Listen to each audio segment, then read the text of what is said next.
What is going on, everybody? Happy Friday, happy spring. What a beautiful day we have outside here in the New England area.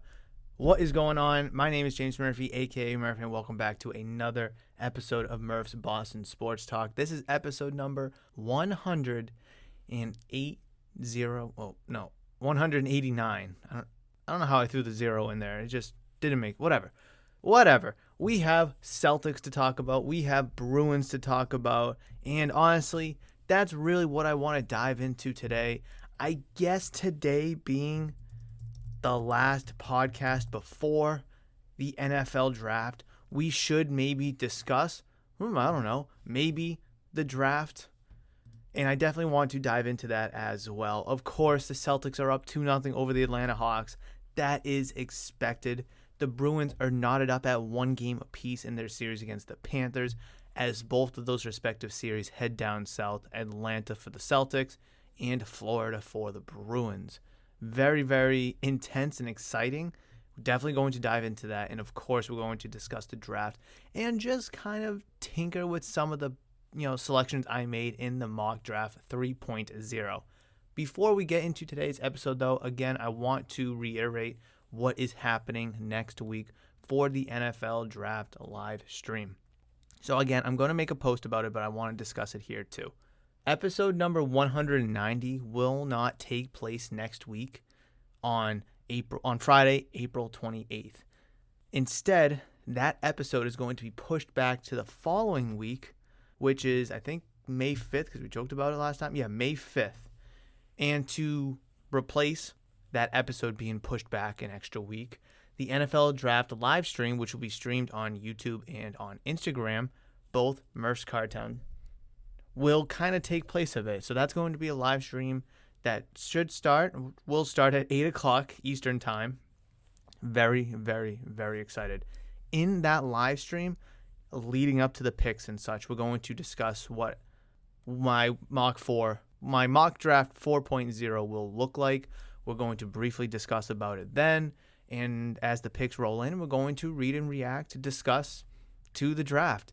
Now, I will be releasing my 4.0 mock draft early next week, Monday, Tuesday maybe. So we'll see. But in today's episode, I do want to talk a little bit more about my 3.0 mock draft.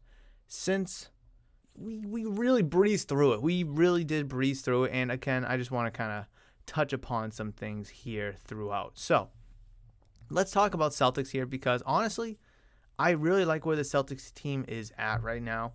They're doing a lot of good things right. They're playing defense right. They're putting the ball in the bucket right. They're not giving up big leads. They're not blowing leads. Coaching looks really good. I mean, it's hard to really critique this team right now where it's at. I mean, the minutes on Jaylen Brown and Jason Tatum are as expected. I mean, it's the playoffs. What more can you expect? The minutes on Rob Williams, to me, is not a concern. Him coming off the bench is also not all too much of a concern. I mean, I think given his history, I think that's a good spot for him just until you get deeper in the playoffs. I mean, he can still come off the bench with Brogdon, or, you could start Brogdon, of course, and then you have Time Lord coming off the bench, and you can still play your 25-plus minutes, your 30 minutes, 32 minutes a night. You just want to make sure he's available long-term, and I think that's what the Celtics are doing here in this first round, especially where it should be a 4-0 sweep.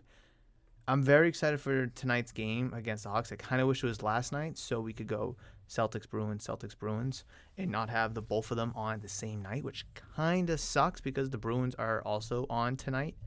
I believe puck drops at 7:30.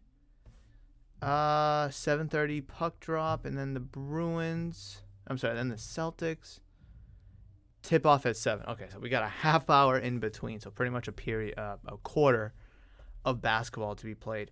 So where the Celtics stand right now, I really like them. Again, it's home court though. I've said this countless times and times again. Home court in the NBA is everything. It almost dictates which team's going to win a series. Look at Philadelphia. They're up 3-0. I think Sacramento's up 2-0. Oh, actually, no, they played last night. NBA playoff bracket. Can we get like a updated bracket? Oh, we can. So the Warriors did win last night. I mean, we all knew this, that they were a bad road team, but a good home team.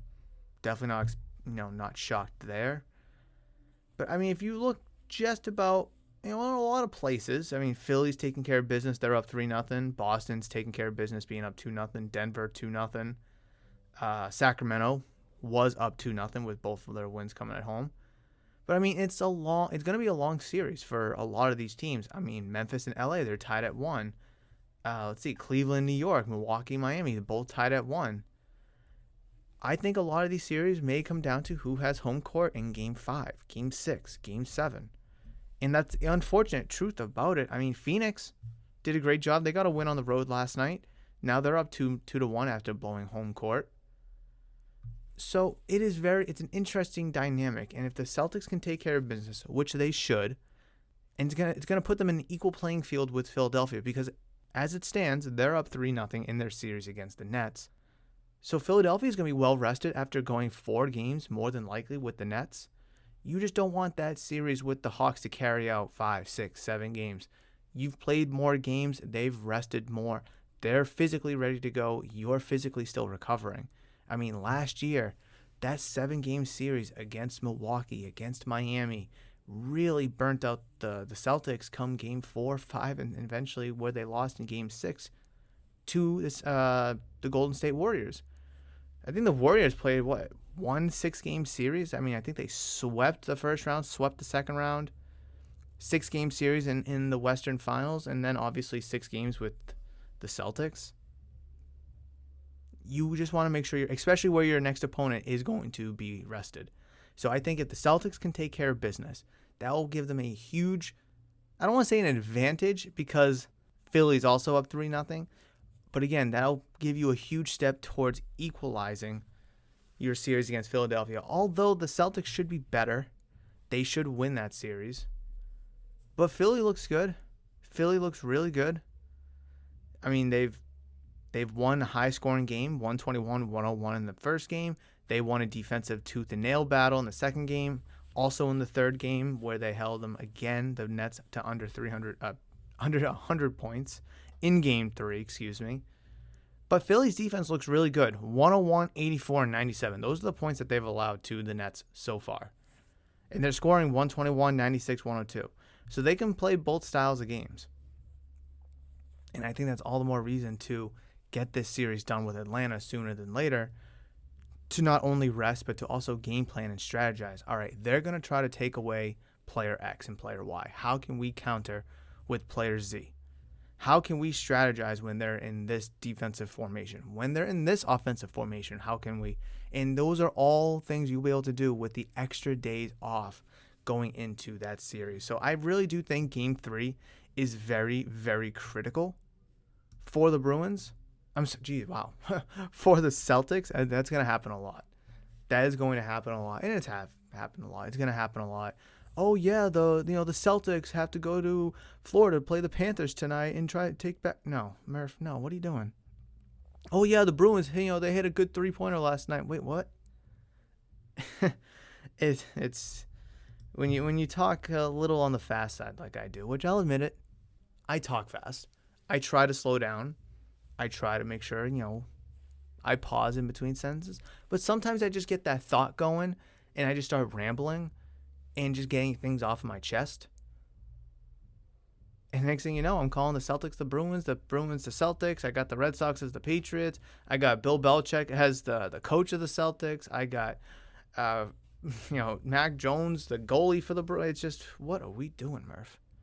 Relax. Have fun. I honestly lost my train of thought. I'm not going to lie, I lost my train of thought. But yes, I do feel confident in the Celtics going into Atlanta. I expect Atlanta to give you their best quarter, their best half of basketball probably all season, as they're going to give you every punch they can give you in order to give themselves a 15, 20-point lead so they can clinch Game 3 victory earlier than later. But as long as you can take that first half punch from the Hawks, I think you're a significantly better team, which has shown, and I think that'll really carry through the remainder of that game, especially in the second half. I don't expect the Hawks to roll over. I really don't. And I don't think anybody should. I mean, maybe game 4, you'll see the Hawks roll over if you're up by 20 at halftime. But with the Hawks, again, they're coming back home. Boston took care of business at home, as they should. And I think the Hawks know that. And I think they can kind of deal with that. But they definitely need to come back, the Hawks, and they have to try to equalize the series. And as long as you can prevent the Hawks from doing that, I like where the Celtics' position is in this series. Up 2-0 with a chance to go up 3, where game 4 is just a formality. And the more I keep looking at this Atlanta Hawks logo, the more I see the hawk in the logo. But it also looks like it's Pac-Man eating like a cracker or something. I gotta blow this logo up. I definitely know I'm not the only one. You know, it looks like he kind of has like a tongue from like the under chin of the hawk. And the eye of the hawk in the logo kind of makes it look like he's eating, like, again, a cracker or something. Very, very weird. I don't understand how I made that connection, but that's kind of what I've been looking at as I've been talking throughout this episode. Anyway, so those are my thoughts on the Celtics. I was going to say Bruins. I almost said Bruins. But let's see. We have Game 3 today. We have Game 4 on Sunday. Game 5 on Tuesday. Game 6 on Thursday. So if we were to have an episode next week on Friday the 28th, we would be talking about this series, hopefully be talking about this series all wrapped up and on to probably inevitably Philadelphia, especially where Game 6 ends on Thursday. We shouldn't even have to see a Game 6. We may even be able to talk about the Celtics clinching this first round series against the Hawks again, on Thursday, just before we really get into the meat of the NFL draft. Should be able to. And we might. Who knows? That would be nice. I'll probably get distracted a lot by, talking about which quarterback's going to go number 1 and such. But I'm very excited to see where the Celtics are at. They should be doing this. We shouldn't be shocked. We shouldn't be surprised. This is what they should be doing. It's just that plain and simple. And, a lot of people, and that's kind of where I transition to hockey here. A lot of people are telling me, oh, but Murph, the Bruins lost a game on home ice to the Panthers. Why don't you flame them like you've been flaming the Celtics all season? I've sat here thousands of times and said home court in basketball matters. Home ice in hockey does not matter nearly as... It does matter, yes. But it doesn't matter as much. Hockey is a completely different animal. And I think we all can admit that. And I think we've all seen that so far. I don't know if I'm going to be able to get like a bracket thing. Kind of like what I have for the... Oh, I can. Here we go. All right, so here are all the series. Almost every series is knotted up at 1 game apiece, except Carolina leads the New York Islanders 2-0, and the Rangers lead the Devils 2-0. The Avalanche and the Kraken are tied 1-1. The Stars and the Wild are tied 1-1. The Knights and the Jets are tied 1-1. The Oilers and the Kings are tied 1-1. The Maple Leafs and the Lightning are tied 1-1. And so aren't your Bruins and Panthers tied at 1-1. That's just the nature of hockey. This is a tough tooth and nail battle that it's going to take a lot of work.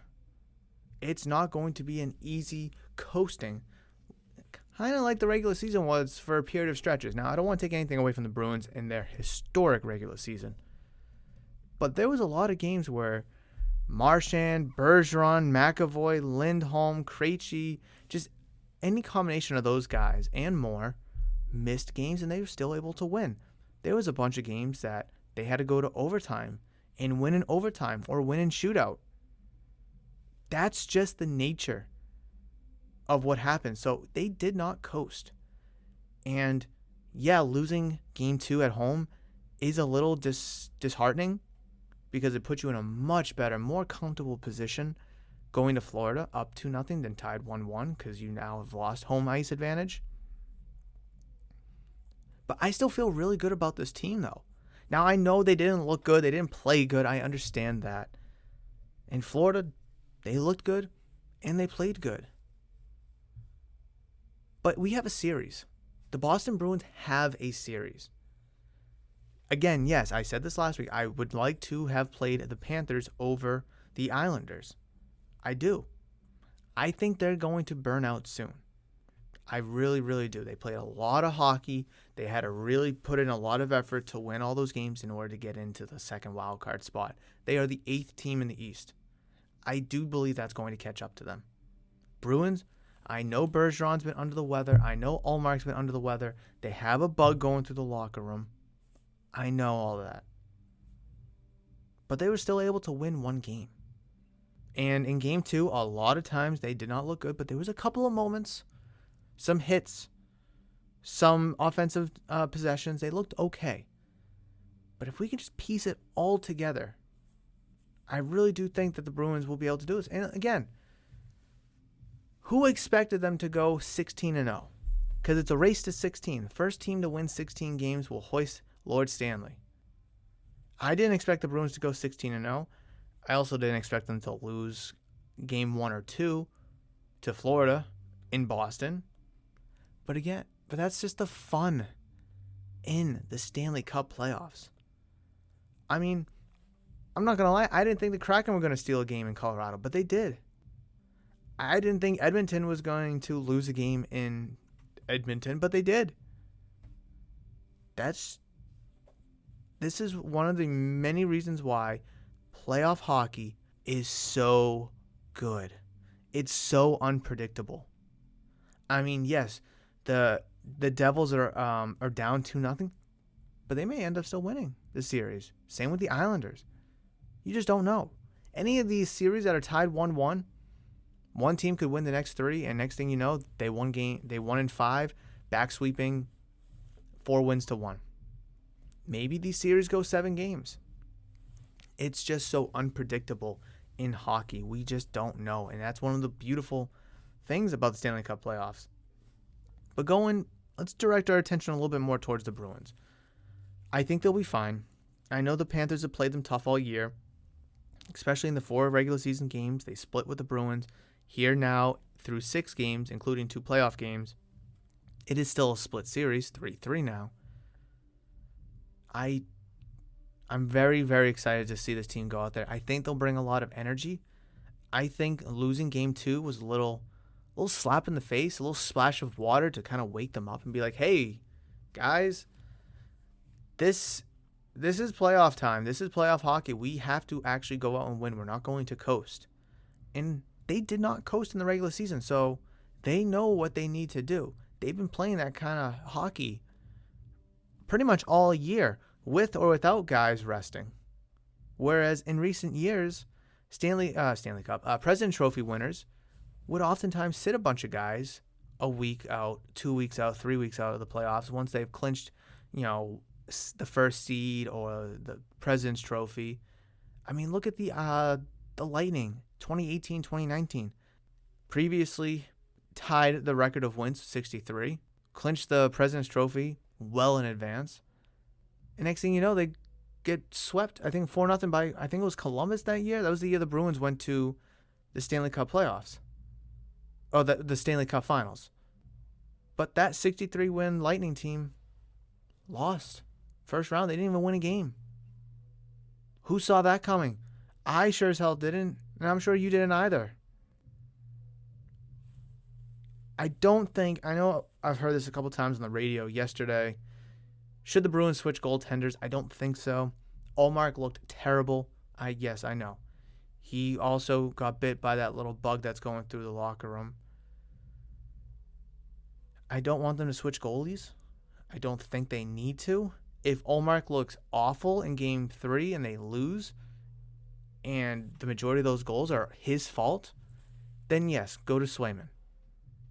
But some of those goals weren't necessarily his fault. Bruins turning over the puck in their own defensive end right in front of the net, resulting in very high chance opportunities for the Panthers. Olmark's looked good on a lot of them, especially where there's one, I forget who had the puck on the doorstep of Ullmark, and he's trying to just dangle, and shoot, and he wasn't able to do anything because Ullmark was right there. So I like where Ullmark is at. I mean, he's going to be the Vezina Trophy winner, undoubtedly. You can't just pull him out of net. I mean, last year, different story. When they were playing Carolina in the first round, he didn't look good in games 1 or 2. Bruins lost. They put in Swayman. They win games 3 and 4, granted at home, and that was whoever had home ice ended up winning that series because no road team stole a game in that series. Panthers have already done that. Now, if the Bruins want to win this series, the Bruins are going to have to go out and do it themselves, and they are more than capable of doing just that. They very well are, and I'm very excited for Game 3 tonight.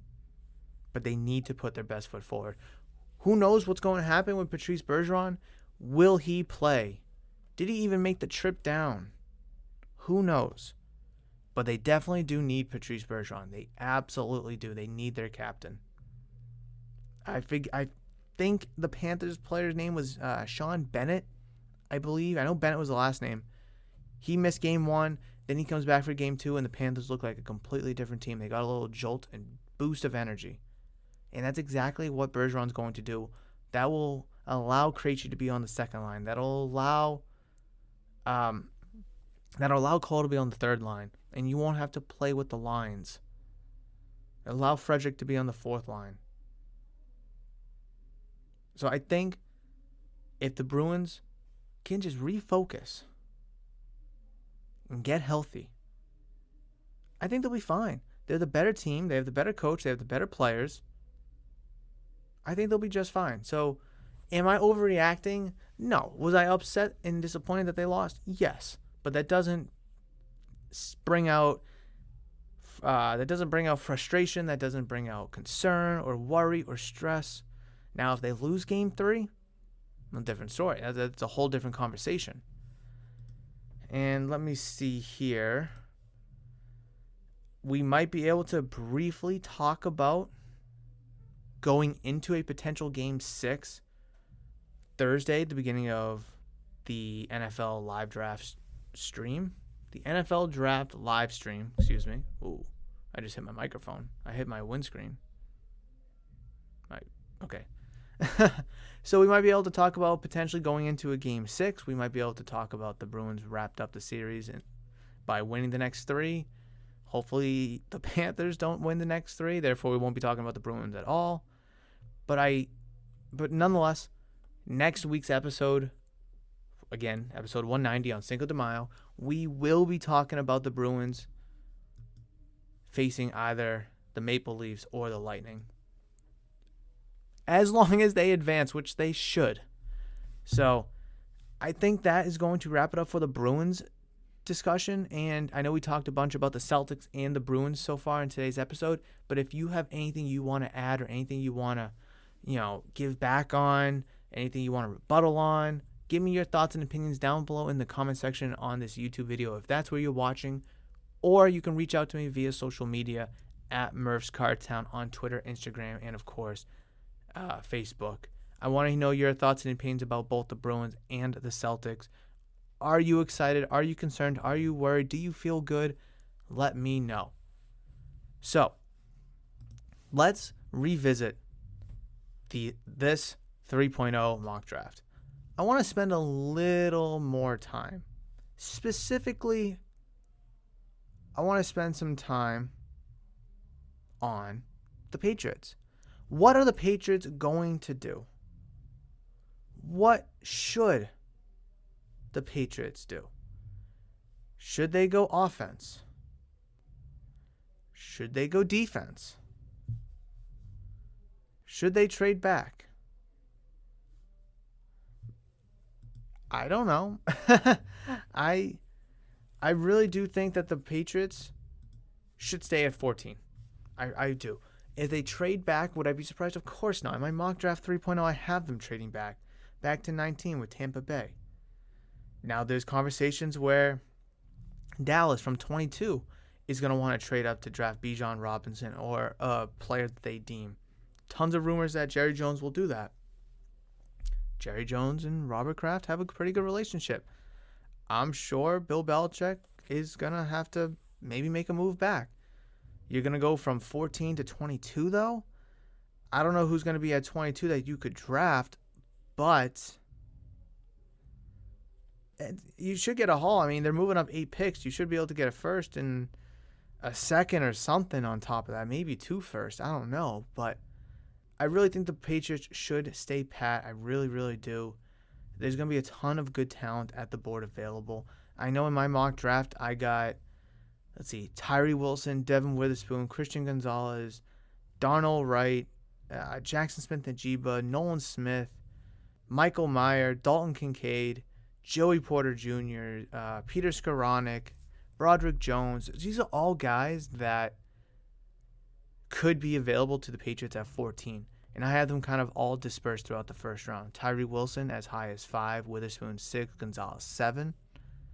And then you could also see Skoranek, Kincaid, Broderick Jones, who I have going in the back of the teens. There's connection to Zay Flowers. I think they had him in for a workout last week. That could be someone you go for at 14 as well. We saw a slew of wide receivers go between 10 and 20 last year. You have a really good spot to take one of those guys, whether it is Jackson Smith-Njigba, Zay Flowers, Quentin Johnson, Jordan Addison, whoever you may deem worth it. But then again, you may have a team like Dallas or Minnesota, Tampa Bay, willing to trade up to take one of those guys or somebody else. And going from 14 to 19, I would not hate. I think, now I've said this a lot. I don't want the Patriots to draft Jackson Smith-Njigba. I really don't. I'm too scarred by the swings and misses that the Patriots have had at the wide receiver position. Not just N'Keal Harry, but Josh Boyce as well. Malcolm Mitchell was good, and then he got injured, and he could never get back on the field. And I can't even think of any other wide receivers that the Patriots... Let's see. Wide receivers Patriots drafted. Not even just in the first round. Let's see. Edelman was a quarterback when they drafted him, though. Malcolm Mitchell, yes. Aaron Dobson, big one. Taylor Price, whiff. Let's see. They have Josh Gordon here. No. Deion Branch was a good one. Chad Jackson, Slater ended up being one of the best, if the best special teamers of all time, but you're not going to draft a guy in the first round to be a special teamer. Brandon Tate, that was a pretty bad one. So they've had some swings and misses. They have. And of course N'Keal Harry. But something about Smith-Njigba, man, it's really growing on me. I know Ohio State produces really good wide receiver talent. Chris Olave, Garrett Wilson, Terry McLaurin, Marvin Harrison Jr. is going to be out next year. I know I'm missing somebody. Curtis Samuel. Let's see. Ohio State wide receivers in NFL. I know they've come up with some really good. Michael Thomas. Come on, give me. No, I don't want this ad. Okay, that's not exactly what I'm looking for. How many? Can I get names? Oh, whatever. I could care less. But I gave you a decent list. The Patriots need someone like that. I would rather them go out and get a Jerry Jeudy or DeAndre Hopkins, someone that's already established. But I mean, if Smith-Njigba is there at 14, I'd be astonished if the Pats don't take him, or I'd kind of be surprised if he's still on the board at that time. He is the best receiver in the draft, without a doubt. And then you got your tier 2 of Zay Flowers, Quentin Johnson, Jordan Addison. You got your tier 2 of those guys. I just don't know how comfortable I feel with the Patriots taking a wide receiver at 14, although they could use it. They really could. I guess it just depends on who else is available at the time of that pick. If Smith-Njigba is off the board, if Nolan Smith is off the board, if Skoronek's off the board, Kincaid and Who's the other tight end? Michael Meyer are all off the board. Maybe if even Zay Flowers is off the board. Fine. Let's trade back. I mean, Devin Witherspoon, Christian Gonzalez, if those guys are off the board as well. Okay, yeah, I'd understand trade back. It's going to be a really interesting draft. Bill Belichick loves to trade back. He's done it time and time again. I don't know if this time, though, it would surprise people. I think it surprised a lot of people. I mean, again, we saw it coming. We expected it. But I think when there was a bunch of different guys on the board at the time that the Pats needed, Lewis Seen, Andrew Booth Jr., Sky Moore, there's another, Christian Watson was still available at the time. Like, when there's guys at that point that you could absolutely use and you trade back, I just don't think it fits well or sits well with Patriots fans. But if everyone that you want them to take at 14 isn't there, then it makes too much sense to not trade back, that if that makes sense. But either way, I am very excited for this draft. I really hope they get somebody good in there. They don't give us like a guy out of left field. Like, let's see, like Keely Ringo, I think the beginning of the season had a ton of first round talent. He's fallen off. Could we see him go at the back end of the first round? Sure. Should he? Probably not. I'd like the Patriots to take a swing at him on day 2. Would I be upset if they take him in the first round at 14? I don't think they should. I wouldn't appreciate it, but I'd be excited for it, though.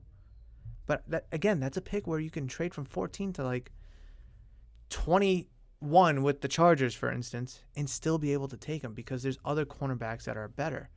Emmanuel Forbes, Deontay Banks. I would even argue, what's his name? Why can't I find him? I know Joey Porter's better. Obviously, Gonzalez and Witherspoon. But I thought there was one more. I still think there is one more other than Keely Ringo. Either way, you get what I'm saying. You get what I'm saying. But I think we all should be excited for this draft, no matter whose team we root for. I mean, Carolina, are they decided on a quarterback between Young and Stroud? Houston apparently doesn't even want to take a quarterback. Rumor has it they might not take one at 2. They could go Will Anderson defense. Maybe they trade out. I think it would be foolish to not take whoever is still on the board between Young and Stroud. Of course, there's been rumors that Levis might go number 2. Is Indy going to trade up with Arizona? Is Arizona going to trade back? So many questions, so many different avenues and reports that we could see this draft going, and I cannot wait for the first round on Thursday, April 27th to discuss everything. Watch, Carolina might take Will Levis, and it's going to throw every mock draft up in the air, and it's going to be like, what the hell just happened? Houston's going to end up taking Will Anderson. What the hell just happened? Now, Bryce Young and CJ Stroud, who have been 1 and 2 all draft process ever since college football season ended, ever since we had the draft combine and pro days, have been 1 and 2. Ever since, even when the Bears were still at number 1, there was rumors they would take Bryce Young or CJ Stroud and trade Justin Fields. Then Carolina comes up to number 1 and say, all right, they did this for a quarterback. They did this for Bryce Young or CJ Stroud. We don't know what these teams are going to do. And that is the best part about it. We have no idea. Hell, Indy might even trade out of number 4 for all we know. Maybe Will Levis, maybe Stroud and Young are all gone. They're like, screw it. Let's trade down to 11. I don't know. I know Tennessee's been rumored to move up from 11 to 3 with Arizona. Who would have saw that coming? I can't wait for the draft night. I cannot wait. I love the NFL draft. I do. It's so much better than the regular season, especially where the Patriots suck now. But let me know what you guys think about the NFL draft. Let me know down in the comments below if this is where you're watching it here on YouTube, or if you're listening to this podcast episode on Spotify, Apple Podcast, Google Podcast, Amazon Music, anywhere you can find and listen to your podcasts, you can find and listen to Murph's Boston Sports Talk. So reach out to me via social media at Murph's Cardtown on Twitter, Instagram, and of course Facebook. I would really appreciate you downloading, listening, and enjoying. But I want to know your feedback as we close out today's episode. It felt like a long one to me, in all honesty, but I know looking at the timer in comparison to last week's episode, it's like literally half of the length of last week's episode. So I'm going to give you guys a break. I'll give you a shorter episode today. But I am so excited, and I can't wait to see you guys on Thursday for the NFL Draft live stream. Hopefully I do. Hopefully you can interact in the chat. Beyondly excited. But that's going to wrap it up for today's episode. Enjoy the nice weather outside. Enjoy the weekend. If you're going to any card shows, let me know what kind of deals you make. Let me know where you're going. I will be in Augusta, Maine for the Maine Collectors Convention, something like that. I don't know what the true name of it is. But I will be up in Maine for that show. Very excited for that Saturday, Sunday, 2-day show. And yeah, next time I'll see you guys, it'll be the draft. Hopefully the Celtics series is wrapped up.